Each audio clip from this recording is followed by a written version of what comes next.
দুর্গম পাহাড়ে সেনা সদস্যদের সাঁড়াশি অভিযান। সন্ত্রাসী পালিয়ে গেলেও জব্দ করা হয় গোলাবারুদ, পাহাড়ি সন্ত্রাসীদের ইউনিফর্ম ও অন্যান্য সরঞ্জাম। এক সংবাদ সম্মেলনে অভিযানের বর্ণনা দেন আইনশৃঙ্খলা বাহিনী। পার্বত্য চট্টগ্রামের রাঙামাটি জেলার কাউখালী এলাকায় ইউপিডিএফ মূলের শীর্ষস্থানীয় সন্ত্রাসীদের বিরুদ্ধে একটি বিশেষ অভিযান। প্রেস ব্রিফিংয়ে জানানো হয়, সুনির্দিষ্ট গোয়েন্দা তথ্যের ভিত্তিতে রাঙামাটি জেলার কাউখালী উপজেলার পানছড়ি এলাকায় ইউপিডিএফ এর গোপন আস্তানায় অভিযান চালায় সেনাবাহিনী। সেনা সদস্যদের উপস্থিতি টের পেয়ে সন্ত্রাসীরা পালিয়ে যায়। পরবর্তীতে তল্লাশি চালিয়ে ওই আস্তানা থেকে সশস্ত্র সন্ত্রাসীদের ব্যবহৃত একটি পিস্তল, 17 রাউন্ড পিস্তলের গুলি, একটি বাইনোকুলার, একটি ওয়াকি-টকি সেট ও সন্ত্রাসীদের ইউনিফর্ম সহ বিভিন্ন সরঞ্জাম উদ্ধার করা হয়। একটি গোপন আস্তানার সন্ধান পায়। সেনা সদস্যদের উপস্থিতি টের পেয়ে সন্ত্রাসীরা দ্রুত পালিয়ে যায়।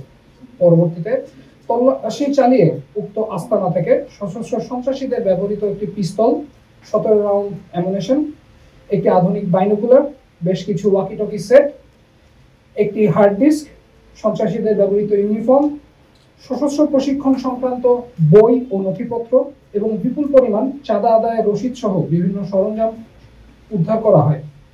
উল্লেখ্য যে অভিযান চলাকালে ইউপিডিএফ মূল তাদের চিরাচরিত কৌশল অনুযায়ী কিছু সংখ্যক পাহাড়ি মহিলা দ্বারা বিক্ষোভ প্রদর্শনের মাধ্যমে অভিযানে বাধা প্রদানের অপচেষ্টা করে এবং আটককৃত গোলাবারুদ ও সরঞ্জামাদি ছিনিয়ে নেওয়ার চেষ্টা করে।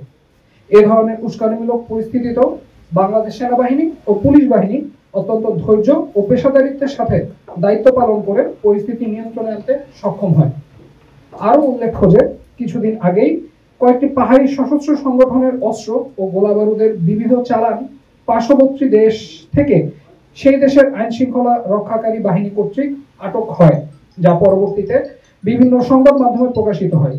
পাহাড়ের শান্তি বিনষ্টকারী এবং সার্বভৌমত্বের প্রতি হুমকি প্রদানকারী সকল সন্ত্রাসীদের বিরুদ্ধে সেনা অভিযান চলমান থাকবে। অভিযান চলাকালে ইউপিডিএফ তাদের চিরাচরিত কৌশল হিসেবে পাহাড়ি মহিলা দিয়ে বিক্ষোভ প্রদর্শনের মাধ্যমে অভিযানে বাধার অপচেষ্টা চালায় এবং উদ্ধারকৃত গোলাবারুদ ছিনিয়ে নেয়ার চেষ্টা করে। এ ধরনের উস্কানিমূলক পরিস্থিতিতেও অত্যন্ত ধৈর্য ও পেশাদারিত্বের সঙ্গে দায়িত্ব পালন করে পরিস্থিতি নিয়ন্ত্রণে আনে সেনাবাহিনী। ডেস্ক রিপোর্ট, দৈনিক ডেসটিনি। আমরা আপনাদের সামনে হাজির হয়েছি।